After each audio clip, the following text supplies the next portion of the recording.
long ago, I was in South Carolina speaking, and I got the chance to visit the site where one of the largest Christian ministries the world has ever known stood. When I was a kid, this place was drawing millions of visitors a year.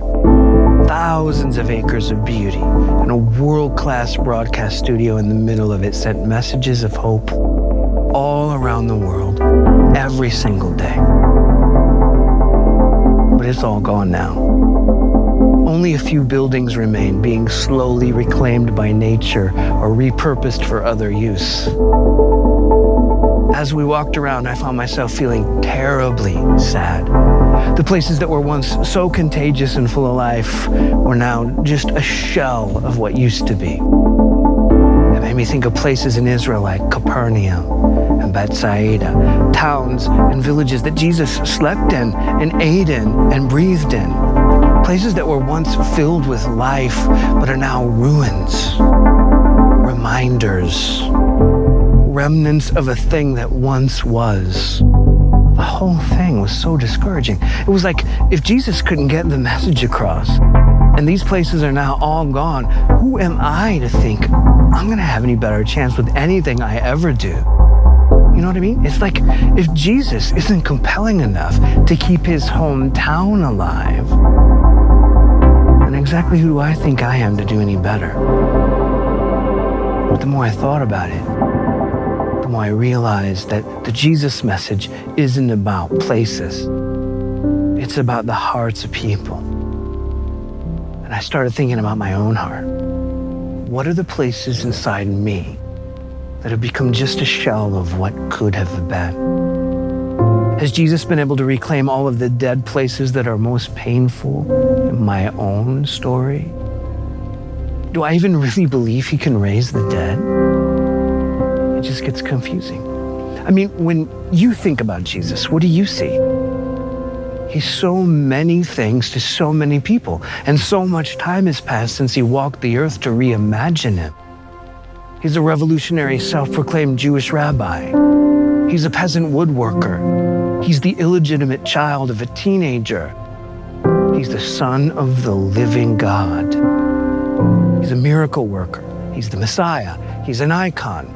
He's a guy who died for no reason. He's the Lamb of God that took away the sins of the world. Jesus is a lot of things to a lot of people, but underneath it all, Jesus was a man.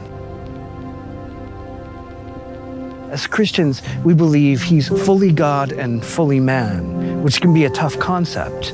The best we can do sometimes is to create a composite that has us looking at Jesus like some sort of comic book superhero. He's Jesus. He wears a robe and has a cool beard and looks normal, but underneath that robe has to be a blue suit with a giant J on it because he's God. And so when he does supernatural things in the Bible, we just think, of course he could do that. He did it because he's super Jesus. But underneath the layers of theology, we have a man. Beneath the dust of time, we have a human being.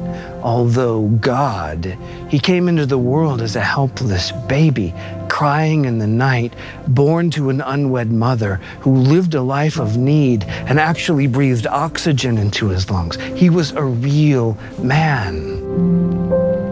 He was us. In John's Gospel, there's a famous verse because it's the shortest one in the Bible. 2 words, 2 very human words. Jesus wept. Jesus is crying because his friend Lazarus has died, and he sees the profound sadness of the many people he loves dearly, his friends. The whole thing starts when he walks into this little suburb of Jerusalem called Bethany. Lazarus' sister Martha comes to Jesus in tears and says, Jesus, if you had just been here, this wouldn't have happened. It's so human. I've said those words so many times, haven't you? Jesus, if you had just been here, my marriage wouldn't have fallen apart. Jesus, if you had just been here, I wouldn't have lost my house. Jesus tells her that Lazarus will rise again. And she just totally dismisses the idea. She says that she knows he will rise again someday. But the implication is that for now, there's no going back. He's dead. In a little while, Martha's sister Mary comes, and she's so grief-stricken, she falls down on the ground in front of Jesus and says the same thing. If you had just been here, he wouldn't have died. Jesus looks around at the sadness and loss, and he begins to weep along with them.